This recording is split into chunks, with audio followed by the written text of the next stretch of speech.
High friends, welcome back to my channel. मी आहे रुपालीने तुमचं माझ्या यूट्यूब चॅनलवर स्वागत आहे। तर इथं आम्ही बिर्ला गणपतीचं दर्शन घेऊन घेतलेलं आहे। त्याच्यानंतर आम्ही जाणार आहोत अजून एक मंदिरात। कुठे जाणार आहोत ते ब्लॉगमध्ये तुम्हाला पुढे नक्कीच कळणार आहे। ब्लॉग पूर्ण बघा, स्किप करू नका। तर हे जे मंदिर आहे ते शिर्डी प्रति मंदिर, म्हणजे शिर्डीमध्ये जसं मंदिर आहे तसंच सेम टू सेम इथं त्यांनी मंदिर बनवलं आहे साईबाबांचं। तर आम्ही पार्किंगचे काही 50 ते 60 रुपये दिले। त्याच्यानंतर मध्ये आम्ही आलेलो आहोत आणि इथं ज्वेलरी खूप सुंदर सुंदर असतात आणि बँगल्स पण खूप सुंदर होत्या। 150 रुपये 200 रुपये असं म्हणत होता। तर आम्हाला खूप महाग वाटला। आम्ही पर्सनली काही घेतलेले नाही। मंगळसूत्र पण खूप सुंदर होते आणि असंही कुठं देवस्थानांवर वस्तू खूप सुंदर अशा भेटतात। पण काय माहिती, आपण कोणत्याही देवस्थान गेलो ना तर तिथं खूप महाग देतात। ते अजूनपर्यंत मला ते गोष्ट कळलेली नाही का ते लोक महाग देतात म्हणून।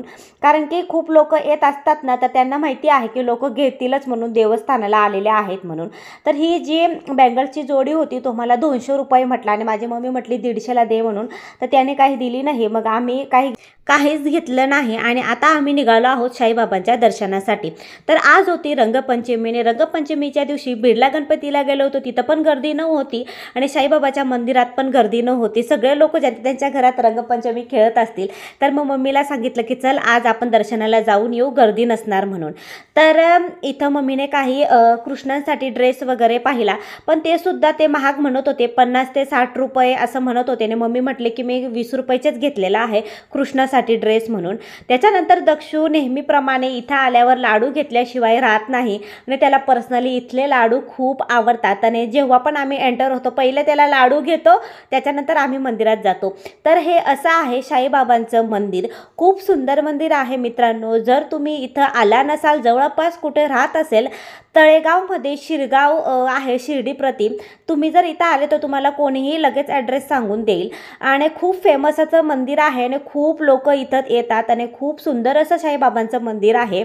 तर आम्ही मध्ये आता आलेलो होतो आणि तुम्ही बघू शकता काहीही गर्दी नाही, खूप छान असं दर्शन झालेलं आहे। ते लोक इथं व्हिडिओ फोटो वगैरे काहीही काढू देत नाही, पण आज गर्दीच नव्हती, मोजूनच 50 ते 60 लोक असतील मंदिरामध्ये। तर शांततेत आम्ही दर्शन वगैरे घेतलं आणि आता आम्ही निघालो आहोत जेवणाला।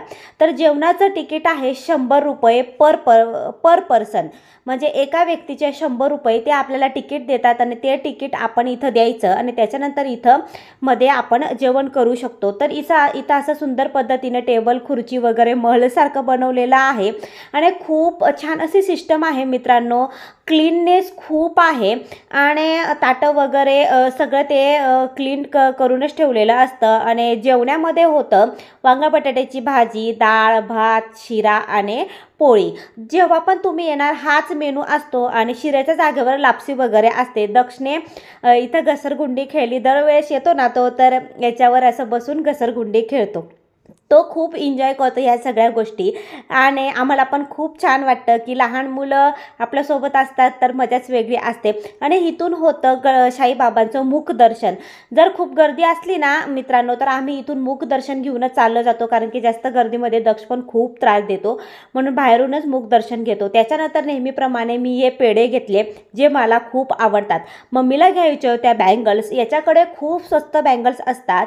जर तुम्ही इथं येणार असाल तर ह्या माणसाकडून घ्या, हा खूप स्वस्त बँगल्स देतो, म्हणजे 100 रुपयाला जोडी, 100चे 4 असे बँगल्स, म्हणजे जे आपल्याला रिजनेबल बाहेर भेटतात तसंच तो देतो। त्याच्यानंतर मग आम्ही विचार केला की ह्या शॉपमध्ये जायचं का नाही, कारण की कलेक्शन खूप सुंदर होतं आणि बाहेरून असं वाटलं शॉप मोठा आहे तर महागच भेटेल म्हणून। तर आम्ही मध्ये आलो तर खूप रिजनेबल होतं, काहीही महाग नव्हतं। हे शॉप आत्ता ओपन झालेलं आहे। हे आहे कॉट सेट, तो मला 500 रुपयाला म्हटला आणि मी इथं येईल आणि नक्की घेईल, कारण की इथून माझं घर जवळ आहे। मम्मी होती म्हणून मग मी मम्मीसाठी थोडंफार काही वस्तू घेतलेल्या आहेत आणि ब्लाऊजची डिझाईन पण खूप सुंदर होती। थोडीफार शॉपिंग केली, जिगूसाठी चप्पल वगैरे घेतलेली आहे आणि फायनली आता आम्ही घरी जायला निघालो आहोत। तर आजचा ब्लॉग तुम्हाला कसा वाटला नक्की सांगा, लाईक शेअर सबस्क्राईब करायला विसरू नका। भेटूया पुढच्या ब्लॉगमध्ये, बाय बाय।